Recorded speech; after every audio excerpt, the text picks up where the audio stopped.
That's great. My hook is better. All right, here we go. A new week for Nick's NFL tiers. Some shocking results in Week 8 to factor in, including the Bucs loss to the Saints, Pack taking down the undefeated Cardinals, and Mike White's rise to NFL stardom. Will it be enough to get the Jets out of the tier basement? Nick, take us through your NFL tiers entering Week 9. Yeah, first a note on the committee. The committee had a meeting before the meeting for the tiers to talk about getting back to basics, getting back to what made the committee's tiers the most prestigious NFL ranking system in the world. Because the committee the last few weeks been a little too reactionary.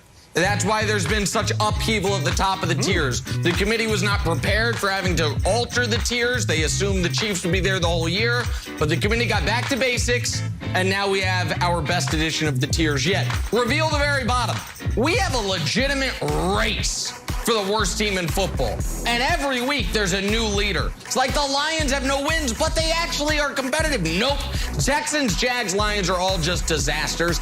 That top line there, all of those teams are still alive, kind of, but all of them also need to basically win 3 of their next 4. All right, now let's talk about some teams that really matter to a degree. We'll show you the next couple groupings as they are, and we will start with, is it there? Can we reveal it? Are we going to reveal it? There we go. Thank you. 500 for now. Those 3 teams, they're all losing this week. They're all 4-4. They're all losing this week, guaranteed. Legacy line. These teams aren't very good. But it's like, you trust Russ, you trust Belichick, you trust Shanahan, you trust Tomlin. So even though none of them are, they probably deserve to be a drop lower, all of them. But because the Niners just made a Super Bowl, the Seahawks and Steelers have Hall of Fame quarterbacks, and the Patriots have the best coach ever, they still instill some fear in you. These 3 teams right there, second half swoon. They are all 5-2 or 6-2. But the Titans and Saints just suffered devastating injuries. The Raiders obviously had the terrible issue with Gruden. Now the horrifying issue with Henry Ruggs, who they had to release. You feel like all 3 of those teams are about to plummet over the next month. Okay, now we get to teams that could be there at the end of the season. But AFC, get it together, guys. Bengals, you fall down 14 points to the Jets, then you end up having an 11-point fourth-quarter lead, you lose anyway. The Ravens get blown out when they were playing their best football. The Chargers playing their best football until they play 2 just inexplicably bad games. And the Chiefs still right there, but have an opportunity to dominate the Giants, can't do it. One of these teams, maybe 2 of them, at least one of them, is going to be in the AFC Championship game. None of them make sense right now. All right, next group. Now we're getting to the real cream of the crop of the NFL. Super Bowl or bust. These teams are all in. The Rams, it's obvious. The Bucs have a 44-year-old quarterback, brought everyone back from the Super Bowl championship. The Bills, their Super Bowl window is open past this year. The reason they're on Super Bowl or bust is, you could argue, the AFC is never going to be more winnable than it is right now. Their path to a 1 seed is never going to be better than it is right now. If they don't get to a Super Bowl this year, it's going to be very hard for them to get there in the next couple of years. Now our number 1 contenders. These 2 teams played on Thursday night.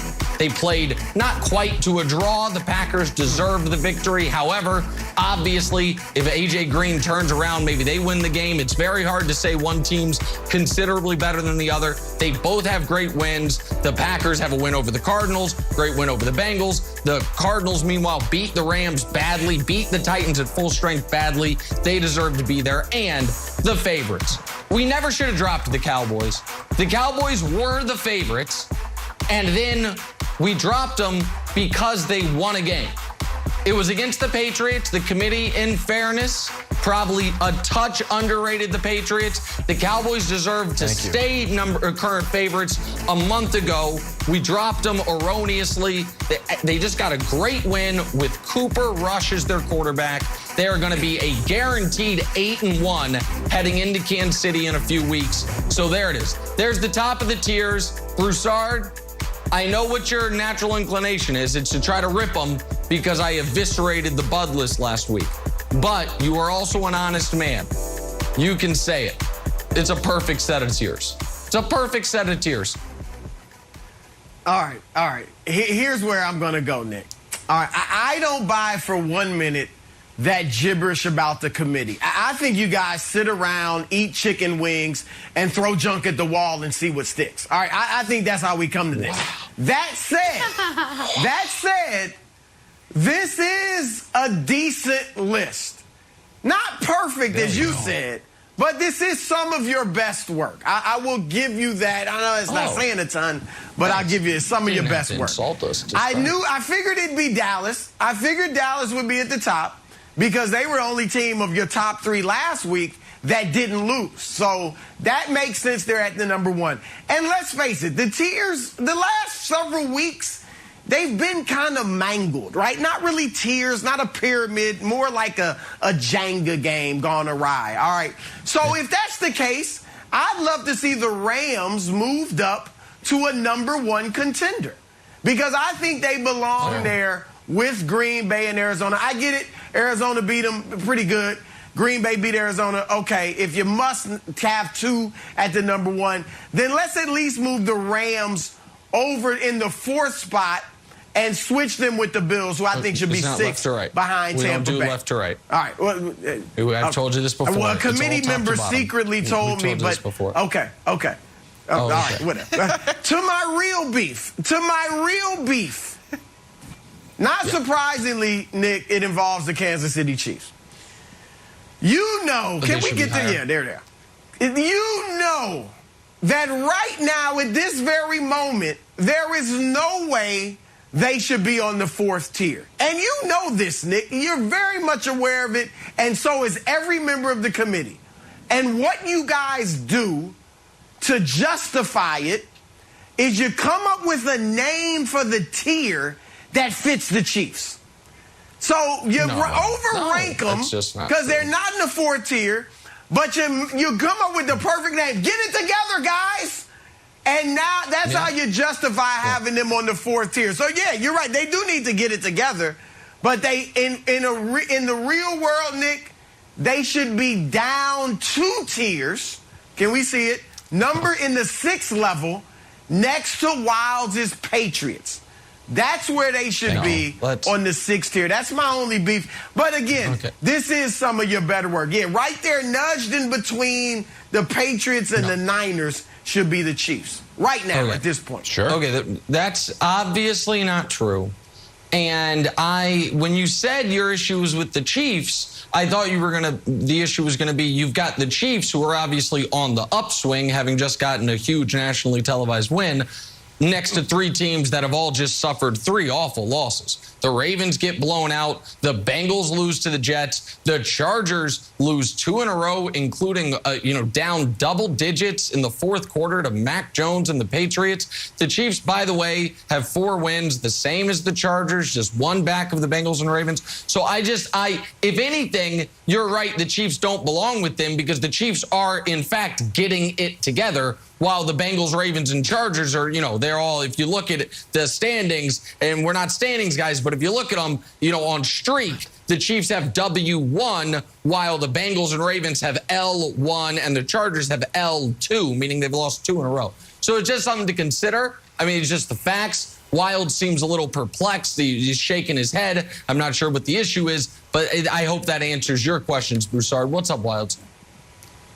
Well, just one note on the Chiefs. I don't know if you're talking about that they're playing better because you're in one of those reverse fantasy leagues where you have to draft the terrible quarterbacks and you get points for interceptions. In that case, the Chiefs are doing well. But otherwise, it's both the Chiefs standing and Jackson's TikToks have been on a downward slope. I would like to add a team here. I'd have to add a full tier because I don't know where to put this team. It's the New Orleans Saints because they don't belong in Get It Together because they have it together, and they're not quite Super Bowl or bust. It's almost like they should be, hold on, are you excellent? They're 5-2, same record as the Bills, and we talk about the Bills going to the Super Bowl. We don't talk about the Saints, but we probably should for these 3 reasons. Reason number 1, that defense, I'm like, yeah, that defense is okay. All right, is that defense the best in the league? I think so. They're the number 1 scoring defense, points per game, giving up the fewest points per game in the last calendar year. This is a dusty stat. The last calendar year. They are #1 in points. The yards per game, they're #1. So this idea that they're okay is wrong. They are the best. Reason number 2, I know you're like, well, Wilds, there's no quarterback there. You got Trevor Siemian. You got you lost Jameis. Here's a take. You didn't have a quarterback last year. It's not the nicest thing to say in the world, but it's true. What you got is Sean Payton. And Sean Payton makes every quarterback viable. If we can show the statistics on what quarterbacks have done under Sean Payton and without Sean Payton. We'll go bottom up. Taysom's 3-1. Teddy B was 5-1. Jameis was 5-2. It all works because of Sean Payton. Wow. Reason number 3.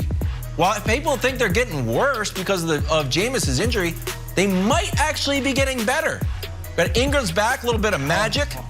And we got Michael Thomas coming back soon off of his Scottie Pippen-esque delayed surgery. Well, guess what happened when Scottie Pippen came back to the Bulls? They ran off a bunch of wins. Michael was very happy, and they ended up winning the championship. So I feel like the Saints, Nick,